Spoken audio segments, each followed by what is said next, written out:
Hello, good afternoon, good evening, whatever time you're watching this. This is part 3 to the shadow of the swastika, the hemp conspiracy, and why hemp has been illegalized, and why the oil companies rule the world. U.S. corporations and the Nazis is this chapter. A critique of U.S. industrialists is hell-bent to bring a fascist state to supplant our democratic government and is working closely with the fascist regime in Germany and Italy. I have had plenty of opportunity in my post in Berlin to witness how close some of our American ruling families are to the Nazi regime. Certain American industrialists have a great deal to do with bringing fascist regimes into being in both Germany and Italy. They extend aid to help fascism occupy the seat of power, and they are helping to keep it there. That was William E. Dodd, U.S. Ambassador to Germany, 1937. Now you know what's going on. A large volume of documentary evidence exists that reveals that many of the richest, most powerful men in the United States and giant corporations they controlled were secretly allied with the Nazis, both before, during World War II, and even after war was declared between Germany and America. This alliance began with U.S. corporate investment during the reconstruction of post-World War I Germany in the 1920s and years later, included financial, industrial, and military aid to the Nazis. On the pages which follow, we will review which prominent Americans and corporations were involved, what aid and comfort they gave to our nation's enemies, treasonable offenses during time of war, and investigations into these matters which produce evidence of a U.S. Nazi corporate conspiracy to bring a fascist state to America and eliminate competition in industrial raw materials market in order to force worldwide dependence on oil-based petrochemicals. The first candidate, which this company is still here today. They run Popular Science, Popular Mechanic. Just look who publishes it. William Rudolph Hearst. Hearst, who was so concerned about the American public's health and safety on the matter of marijuana use, apparently had no such fear when it came to Hitler and the Nazis, according to the journalist George Sadels. Hitler had the support of the most widely circulated magazine in history, Reader's Digest, as well as 19 big city newspapers and one of the 3 great American news agencies, the $220 million Hearst Press empire. William Rudolph Hearst Sr. was the lord of all the press lords in the United States. Millions who read the Hearst newspapers and magazines and saw Hearst newsreels in the nation's movie houses had their minds poisoned by Hitler propaganda. It was disclosed first to President Roosevelt by Ambassador Dodd almost on the day it happened in September 1934, and it is detailed in the book Ambassador Dodd's Diary, published in 1941, and again in liberal proof documents on file in the courts of the state of New York. William E. Dodd, professor of history at the University of Chicago, told me about the Hearst sellout. According to Ambassador Dodd, Hearst came to take the waters at Bad Nathium in September 1934, and Dodd somehow learned immediately that Hitler had sent 2 of his most trusted Nazi propagandists, Heppenstengel and Rosenberg, to ask Hearst how Nazism could present a better image in the United States. When Hearst went to Berlin later in the month, he was taken to see Hitler. Sadels reports that a $400,000 a year deal was struck between Hearst and Hitler and signed by Dr. Joseph Goebbels, the Nazi propagandist minister. Hearst continued Sellers completely changed the editorial policy of his 19 daily newspapers the same month he got the money.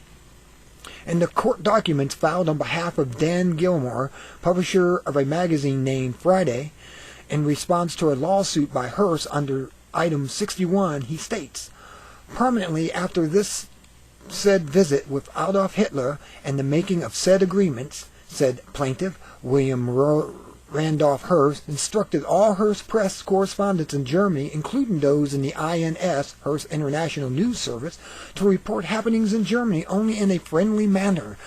All of such correspondents reporting happenings in Germany accurately and without friendliness, sympathy, and bias for the actions of then German government were transferred elsewhere, discharged, or forced to resign. In the late 1930s, Selders recounts when several sedition indictments were brought by the Department of Justice against a score of two of the Americans, the defendants included an unusually large minority of newspaper men and women, most of them Hearst employees. Andrew Mellon, Thurman Arnold as Assistant District Attorney of the United States. I changed the page on here. Assistant Norman Little and several congressional investigations had produced incontrovertible evidence that some of our biggest monopolies entered into secret agreements with the Nazi cartels and divided the world up among them, states Selders in his book, Facts in Fascism, published in 1943. Most notorious of all was Alcoy, a Mellon-Davis Duke monopoly, which is largely responsible for the fact America did not have the aluminum with which to build airplanes before and after Pearl Harbor, while Germany had an unlimited supply. Alcor sabotaged the American war production had already cost the U.S. 10,000 fighters or 1,665 bombers, according to Congress Pierce of Oregon, speaking in May 1941, because of the effort to protect Alcor's monopolistic position. If America loses this war, says Secretary of the Interior Harold Ikes, June 26, 1941, it can thank the Aluminum Corporation of America. By its cartel agreement with I.G. Farben, controlled by Hitler, writes Selders, Alcor sabotaged the aluminum program of the U.S. Air Force.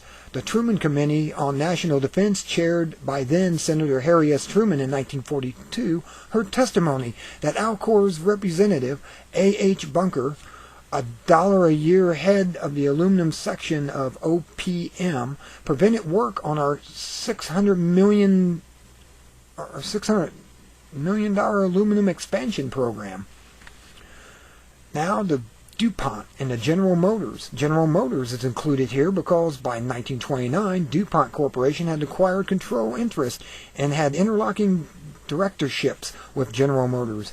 Irene DuPont, the most imposing and powerful member of the Klan, according to the biographer and historian Charles Hegman, was obsessed with Hitler's principles. He keenly followed the career of the future Fuhrer in the 1920s. On September 7, 26, in a speech to the American Chemical Society, he advocated a race of Superman to be achieved by injecting special drugs into them in boyhood to make their characters to order.